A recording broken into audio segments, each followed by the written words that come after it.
Hi friends, நெஞ்சத்தை கில்லாதே சீரியலில் இன்றைக்கி என்ன நடக்க போகுதுன்னு இப்போ நம்ம பார்க்கலாம். இந்த சீரியல் பற்றின அப்டேட்ஸ் தெரிஞ்சுக்க என்னோட சேனலை சப்ஸ்கிரைப் பண்ணி வச்சுக்கோங்க. ஸோ இப்போ ஹாஸ்பிட்டலில் மாயா அட்மிட் ஆகிருக்காங்க. ஸோ அவங்கள பார்க்குறதுக்காக அவங்க அம்மா, தங்கச்சி, அண்ணன் எல்லாரும் அங்கேயே இருக்காங்க. ஸோ அவங்க அம்மா பார்த்துட்டு ரொம்ப வருத்தப்படுறாங்க மாயாவோட நிலைமையை பார்த்து. ஸோ உடனே இவர் சொல்கிறாரு, கௌதம் சொல்கிறாரு, இந்த மாதிரி நான் அந்த பையனை பற்றி எல்லாம் விசாரிச்சிட்டேம்மா. அந்த பையன் ரொம்ப மிடில் கிளாஸ் ஃபேமிலி தான். நான் அந்த பையன்கிட்டலாம் கூப்பிட்டு மிரட்டிட்டேன். அதனால் இனிமேல் அவன் பக்கமே வரமாட்டான் அப்படின்லாம் சொல்கிறாரு. உடனே அவங்க மாயாவோட அம்மா சொல்கிறாங்க, இதெல்லாம் கௌதம், இது அவளுக்கே ஒருத்தனை பிடிச்சிருக்குன்னா கண்டிப்பாக அவள் அவளை தான் கல்யாணம் பண்ணிப்பா. இதுக்கப்புறம் நீ எவ்வளோ பணக்காரனை கொண்டு வந்து வச்சாலும் அவள் பண்ணிக்க மாட்டா. அவள் பிடிவாதம் நமக்கு தெரியும். அவள் கல்யாணமே வேண்டான்னு சொன்னவ யாரையோ ஒருத்தனை பார்த்து பிடிச்சிருக்குன்னு சொன்னால் நம்ம பேசாமல் பண்ணி வச்சிடலாம். நீ போய் அந்த பையன்கிட்ட பேசு, நான் என்ன சொன்னாலும் நீ கேட்பல, இதை போய் நீ செஞ்சு தான் ஆகணும் அப்படின்னு சொல்லி கட்டாயப்படுத்துகிறாங்க.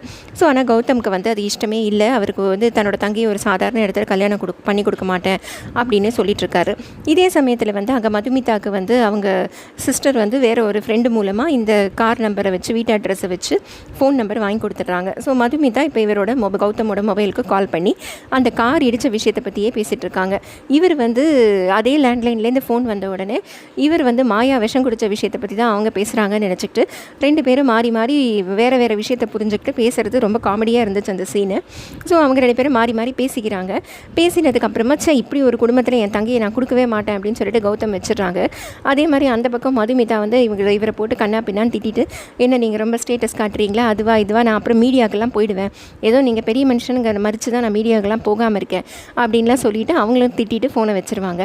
ஸோ இவர் கௌதம் அவர் ஃப்ரெண்டுக்கிட்ட சொல்வார், இது என்னடா இது, இவ மீடியாக்கெல்லாம் போவேங்கிறா, இந்த மாதிரி ஒரு பொம்பளையை நான் பார்த்ததே இல்லை அப்படின்னு சொல்லுவார். இந்த பக்கம் மதுமிதாவும் பார்த்தியா நான் நல்லா திட்டிட்டேன், அவ்வளோதான், இனிமேல் அவர் நம்ம வழிக்கே வரமாட்டார் அப்படின்னு சொல்லி நான் ரொம்ப இப்போ தான் லைட்டாக ஃபீல் பண்ணுறேன் அப்படின்னு பயங்கர சந்தோஷமாக இருப்பாங்க. அதே சமயம் அவர் தம்பியும் வீட்டுக்குள்ளே வருவார். ஸோ இப்போ அவர் வந்த உடனே அவர் பார்த்துட்டு போவார் இவர் திட்டினதெல்லாம். இப்படியே இருக்கும்போது சரி, திருப்பி கௌதமும் அவரோட ஃப்ரெண்டும் பேசிப்பாங்க.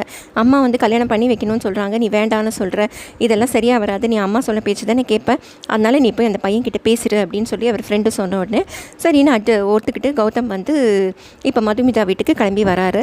இந்த பக்கம் மதுமிதா வீட்டில் அவங்க சிஸ்டர் சொல்கிறாங்க, இந்த மாதிரி ஒரு பிரச்சனை ஆச்சு அப்படின்னு சொல்லி சொன்ன உடனே என்னது ஏதுன்னு சொல்லி மதுமிதா கேட்குறாங்க. பட் அதித்தி இல்லை, இப்போ இந்த சமயத்தில் அக்கா கிட்ட இதெல்லாம் சொல்ல வேண்டாம், ஒன்றும் இல்லைக்கா, ஒரு சின்ன பிரச்சனை தான் மாயா ஸ்டூடியோவில் நடந்துச்சு, அப்புறம் எல்லாம் சரியாயிடுச்சுக்கா அப்படின்னு சொல்லி மயப்பிடுறாங்க. அப்புறம் மதுமிதா போய் அவர் தம்பியோட ஜீவாவோட பேசிகிட்டு இருக்காங்க. அப்போ அவர் என்னடா மாயா ஸ்டூடியோவில் ஏதோ பிரச்சனைன்னு அதித்தி சொன்னாலே அப்படின்னு சொல்லி கேட்குறாங்க. உடனே அவர் அதெல்லாம் ஒன்றும் இல்லைக்கா, சரி விடு, நீ ஏதோ யாரையோ பிடிச்சி கத்திட்டு இருந்தியா, அவன் இன்றைக்கி நைட்டு தூங்கவே போகிறதில்ல, நீ கத்தின பயத்திலேயே அவன் இருக்க போகிறான் அப்படின்னு சொல்லி பேச்சை மாற்றி விட்டுறாரு. மதுமிதாவும் கத்தினதெல்லாம் பற்றி பேசிக்கிட்டு, அவன் மட்டும் என் கையில் கிடச்சானா அவனை அப்படியே கசக்கி பிழிஞ்சிருவேன் அப்படின்லாம் சொல்லி பேசிகிட்டு இருக்காங்க. ஸோ இப்போ மதுமிதா எங்கேயோ வெளியில் போயிட்டு வீட்டுக்கு வராங்க. வரும்போது அதே சமயத்தில் கௌதமும் காரில் அங்கே வராரு. ஸோ மதுமிதா லிஃப்ட் ஏற பார்க்குறாங்க, லிஃப்ட் ஒர்க் ஆகலை. உடனே போய் வாட்ச்மேன் கிட்ட சொல்லி லிஃப்ட்டை பார்க்க சொல்கிறாங்க. இப்போ லிஃப்ட் கிட்ட நின்று வேறு ஒருத்தர் ஃப்ளாட்டில் இருக்கிறவங்களோட பேசிகிட்டு இருக்காங்க. அவங்களும் சொல்கிறாங்க, உனக்கு வயசு இவ்வளோ ஆயிடுச்சுமா, சீக்கிரம் கல்யாணம் பண்ணிக்கோ அப்படின்லாம் சொல்லி பேசிகிட்டு இருக்கும்போது இவங்க இப்படி யோசிச்சுட்டே நின்றுட்டு இருக்காங்க லிஃப்ட் பக்கத்தில். அதே இடத்துக்கு கௌதமும் வராரு. அப்போ கல்யாணம் பண்ணிக்கோன்னு அவங்க அம்மா ஒரு வாட்டி சொல்லியிருப்பாங்க, உன் தோளில் கை போட்டு ஹலோ என்னை கல்யாணம் பண்ணிக்கோன்னு யாராவது கேட்பாங்க, நீ நினச்சிட்டு உட்காந்துட்ருக்கியா அப்படின்னு சொல்லி கேட்டிருப்பாங்க.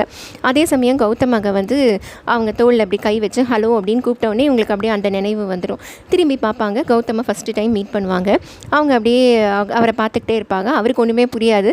அவர் இப்படி இவங்களை பார்த்துட்டு ஹலோ என்ன பண்ணுறீங்க, எனக்கு இந்த இதுக்கு போகணும், இது தானே ஏதோ ஒரு பிளாக் கேட்டு இந்த பிளாக் தானே அப்படின்னு சொல்லி கேட்பாரு. ஆமாம் அப்படின்னு சொல்லுவாங்க. சரின்னு சொல்லிட்டு லிஃப்ட் அமுத்தி பார்ப்பார், லிஃப்ட் வரவே வராது. உடனே லிஃப்ட் ஒர்க் ஆலையா, அப்போ இந்த படி வழியாக தான் நான் போகணுமா அப்படின்னு கேட்பாரு. ஆமாம், வேணும்னா நீங்கள் பறந்து கூட போய்க்கலாம் அப்படின்னு அவங்க நாக்கெல்லாம் சொல்லுவாங்க. உடனே அவர் இப்படி பார்த்துட்டு, என்ன நான் குண்டா இருக்கேன்னு என்ன கிண்டல் பண்ணுறீங்களா அப்படின்னு கேட்பாரு. அதெல்லாம் ஒன்றும் இல்லை, இந்த வழியாக தான் போகணும் அப்படின்னு சொல்லுவாங்க. அவர் இப்படி நக்கலாக அவங்கள பார்ப்பார். அதோட இந்த எபிசோடு முடியுது. ஸோ இவங்க ரெண்டு பேரோட மீட்டிங் ஆரம்பிச்சிருக்கு. ஸோ இதுக்கப்புறம் கொஞ்சம் கலகலப்பாக போகும்னு நம்ம எதிர்பார்க்கலாம். ஓவராலாகவே இந்த சீரியல் இப்போ வரைக்கும் ஒரு மாதிரி ரொம்ப லைட்டாக தான் இருக்குது, கொஞ்சம் கலகலப்பாகவும் இருக்குது. ஸோ இந்த சீரியல் பற்றின அப்டேட்ஸ் தெரிஞ்சுக்க என்னோடய சேனலை சப்ஸ்கிரைப் பண்ணி வச்சுக்கோங்க. Thank you friends.